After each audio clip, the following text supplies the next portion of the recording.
نیچے زندگی بسر کر رہے ہیں، اور ایسے افراد کی مدد اور کفالت کے لیے ایک ایسا ادارہ جو قیام پاکستان کے 1 ماہ بعد ہی 14 اگست کو پاکستان کے قیام کا اعلان ہوا، 14 اگست 1947، اور ستمبر کے مہینے میں FAO یہ وہ ادارہ ہے، اس کا پاکستان سے علاقہ فوڈ اینڈ ایگریکلچر کے شعبے میں اس ادارے نے پاکستان کو مختلف ایسے کرائسس کے لمحات میں مدد دی جب ہمیں مسائل کا سامنا تھا۔ گزشتہ سال جب فلڈ سے بہت سے علاقے متاثر ہوئے تھے، اس وقت بھی اس ادارے کی معاونت سے لاکھوں لوگ اپنے پیروں پر دوبارہ کھڑے ہو سکے، اس لیے بہت مناسب تھا کہ ہم اس ادارے کا شکریہ ادا کرتے ہوئے ان کے پاکستان میں ریپریزنٹیٹیو جناب مسٹر کیون پی کیلیگر ہمارے ساتھ موجود ہیں، ان سے ہم بات کریں گے۔ Welcome to the show sir, and first of all tell us about the food crisis and crisis to stability, about this theme. What is it? Yes, the theme this year is called From Crisis to Stability. Right. And the notion is that we've had a period of price fluctuation going up and down since about 2008. So what we're trying to look at is how to stabilize prices. Of course, it's a very difficult thing for so many people. The prices are going up, salaries are stagnant, people have just about the same as what they've had before, so it becomes very difficult for them. Prices fluctuation issue is just in Pakistan, or you see it's a global phenomenon? It's a global issue. In fact, much of the price fluctuation sometimes is caused by factors that are way outside of Pakistan. Sometimes Wall Street, for example, looking and at oil prices and yes, looking at oil prices, looking at speculation, for example. A lot of these issues create different types of speculation. What are the grey areas in Pakistan about this food inflation issue? Well, of course, in Pakistan, we're very lucky in Pakistan. We both are exporting as well as producing enough food. Probably the biggest issue in Pakistan, of course, is the issue that's facing all of us right now is jobs. People, especially in the urban areas, we urbanize, having enough cash in your pocket to be able to continue to afford the food. So, of course, Pakistan, like other countries, has been hit by high oil prices, by difficulties with the energy sector, etc. So it's become very difficult. So what for do you many think families how to natural afford this. disasters have played in this crisis? Oh, boy, in Pakistan, you've been very unlucky the last couple of years. 2005 with an earthquake, 2007 with a cyclone, 2010 with one of the biggest floods in the region, again this year. So there's a lot of people that are not only suffering now, but are still trying to rebuild their lives. So this has been very difficult for them. And this will, in one specific area where we lack about that the yield improve. We can't improve it so much. What do you think where the problem lies? I think part of it is you have some farmers that are producing really high levels. Other farmers who perhaps are not aware of the new technology. You have a very good research system, the National Agriculture Research Center, but not everybody is aware of the good technology that's there. So it's really, we have to get the word out. What is the better technology? How to farm better? Are you assisting farmers and the association working with farmers about the modern technologies Yes. as far as the agriculture is concerned? Absolutely. And with your kind permission for my viewers, ناظرین میں آپ کو یہ بات بتاتا چلوں کہ اس programme کے تحت گزشتہ سال جب سیلاب آیا تھا تو تقریباً 10 لاکھ افراد ایسے تھے سیلاب سے متاثرہ علاقوں میں جہاں FAO نے ورکنگ کی، ان لوگوں کو کاشتکاری کے لیے اور ان کو اوزار بھی فراہم کیے، اس کے علاوہ بہتر بیج، بہتر کھاد کی فراہمی، اور ان کو یہ ٹریننگ بھی دی کہ ان چیزوں کا زیادہ مؤثر استعمال کیسے کیا جا سکتا ہے، اور 1 ملین یہ ایک بہت بڑی تعداد ہے ان افراد کی جو دوبارہ اپنے پیروں پر کھڑے ہونے میں اسی وجہ سے کامیاب ہو سکے۔ جی، اور 40 ملین یورو کا ایک یورپی یونین کا پروگرام تھا جس کے تحت ان چھوٹے کسانوں کی مدد کی گئی۔ I was talking about the agriculture technologies which are, I guess, very old-fashioned in Pakistan. How you are assisting farmers in Pakistan? For example, in Balochistan, we have a very large program to assist farmers to improve their fruit culture as well as some of the livestock culture. We just finished in some of the other regions within the country supporting the provincial government to improve their extension officers to get out in the field and work with farmers, helping farmers to get organized themselves. Do you see agro is a priority in Pakistan? Yes, absolutely. I think that right now with the devolution, the provinces have really taken it very seriously. Crops, livestock, in some cases fisheries, is really moving forward now that the province feels much more responsibility. And tell us about the flood situation presently in the Sindh province where more than 5 million people are affected. For their living and especially after coming back to their fields, how that will be possible to generate a better crops again? Will that be a suitable atmosphere for them or not? We just had a team come back from the field, and one of the things that they've seen is, except in Badin, most of the areas, the water level is going down. Farmers are already starting to plow. What they're lacking right now is seed, and they need seed to get in for the Bari season, of course. So right now it's very urgent that they get the right seed and the right fertilizer in order to have a good Bari season. Last year also, although the floods were very bad for a lot of people, it actually washed out a lot of the salt in the soil. So we had a very good yield in some parts. Some programs in Pakistan are trying to get the poverty database.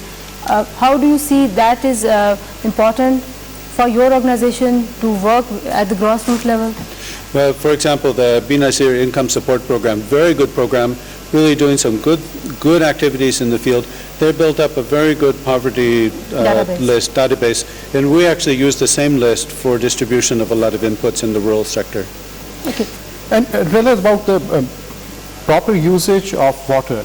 Properly, we don't think that in Pakistan we are using these channels properly. How is it possible to make them efficient? Oh, it's a very complicated issue. In Balochistan, for example, the Chief Secretary is very concerned that there's too much subsidies on electricity, which is draining the groundwater. At the same time, the new technology is very expensive. So how we can shift subsidies from electricity to better technology, for example, is one of the areas that we're working together with him on.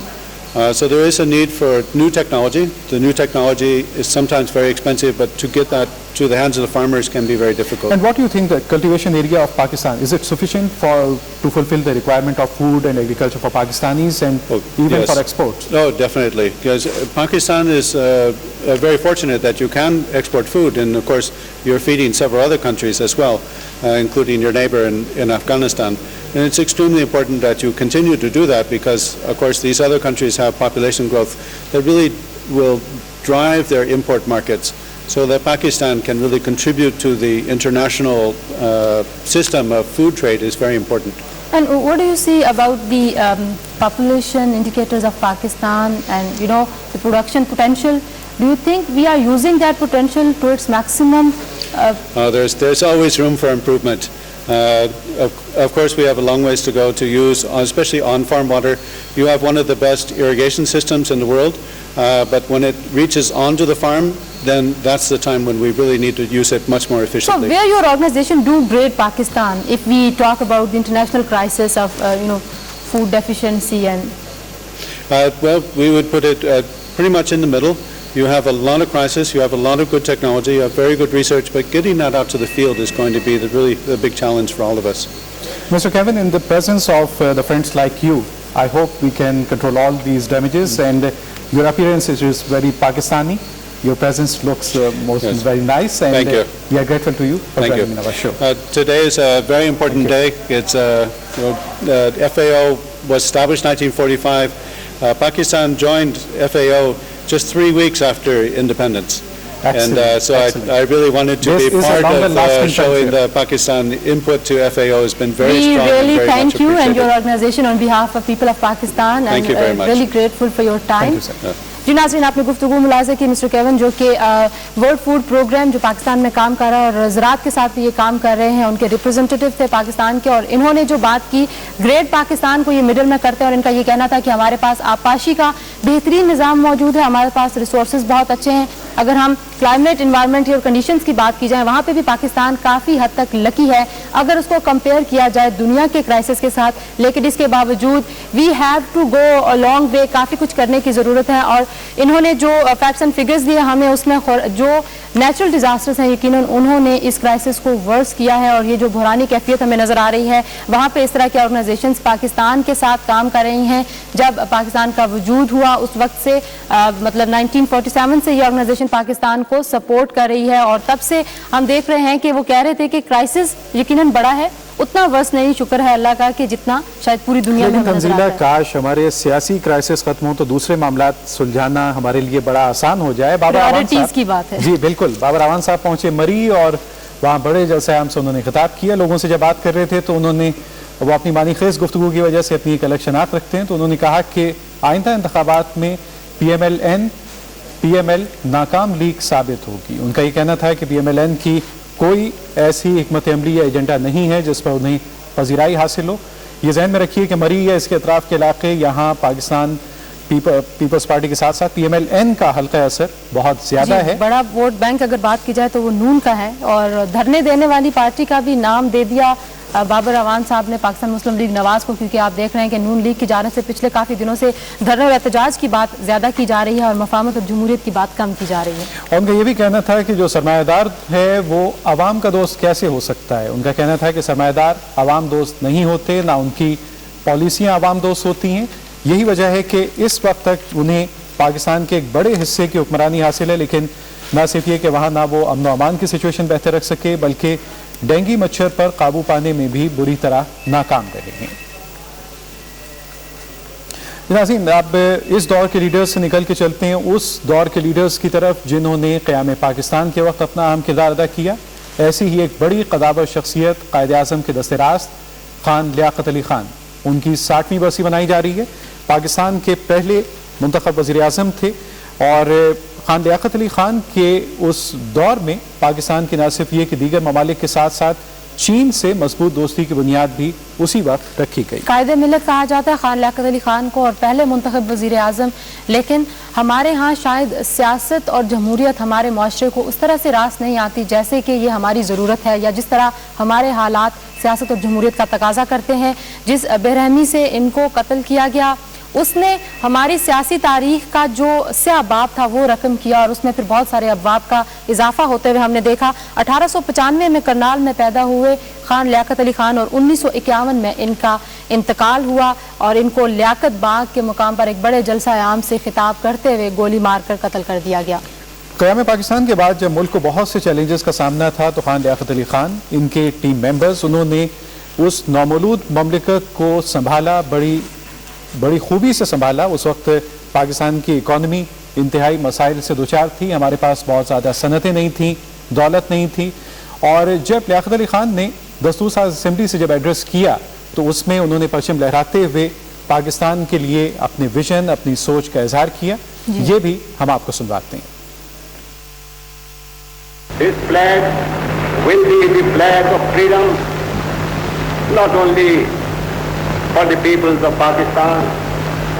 This flag will be an emblem of peace, to help in maintaining peace throughout the world. یہ سبز ہلالی پرچم، یہ ملک کی خود مختاری، سلامتی اور امن کی علامت ہے، اور یقیناً یہی ویژن ہے اور یہ احترام بھی ہے جب ہم خان لیاقت علی خان کی بات کرتے ہیں۔ ان کی سیاسی بصیرت، اور انہوں نے اپنے ہم اثر لوگوں کے ساتھ، ان قداور شخصیات کے ساتھ مل کر ایک نقشہ دیا تھا، ایک لائے عمل دیا تھا، جن کو شاید ہم اس طرح سے تو نہیں نبھا پائے لیکن کوشش ضرور کی۔ جی ناظرین، یہ فاتحہ، یہ قرآن خوانی، ان کو خراج عقیدت، خراج تحسین پیش کرنے کا طریقہ، لیکن یہ ذہن میں رکھیں، یہ یاد رکھیں کہ لیاقت علی خان کی شناخت ان کی تقاریر میں بھی جو مکہ تھا، وہ مکہ تھا قومی یکجہتی کا۔ ساری قومیں متحد ہوں، لسانی، علاقائی، صوبائی عصبیت سے بالاتر ہو کر، تو کتنی طاقتور قوم ہم بن سکتے ہیں، دنیا میں خود کو منوا سکتے ہیں۔ اس عہد کو ایک بار پھر اجاگر کرنے کی ضرورت ہے۔ جی، اور جس دھج سے کوئی مقتل میں گیا وہ شان سلامت رہتی ہے۔ اور اس کے ساتھ ہی آج کا ڈیڈ لائن پاکستان ہم ختم کریں گے اس دعا کے ساتھ کہ آپ جہاں بھی رہیں خوش رہیں، اور اللہ تعالیٰ پاکستان کے جتنے بھی مسائل ہیں ان سے نبردہ آزما ہونے کے لیے تمام جو جتنے بھی کمپیٹنٹ لوگ ہیں، انفیکٹ ان کو بھی توفیق عطا کرے کہ یقیناً صحیح راستے پہ ہم جا سکیں۔ ڈیڈ لائن پاکستان کا وقت مکمل کرتے زبیر احمد صدیقی اور تنزیلہ مظہر آپ سے اجازت چاہیں گے۔ اللہ حافظ۔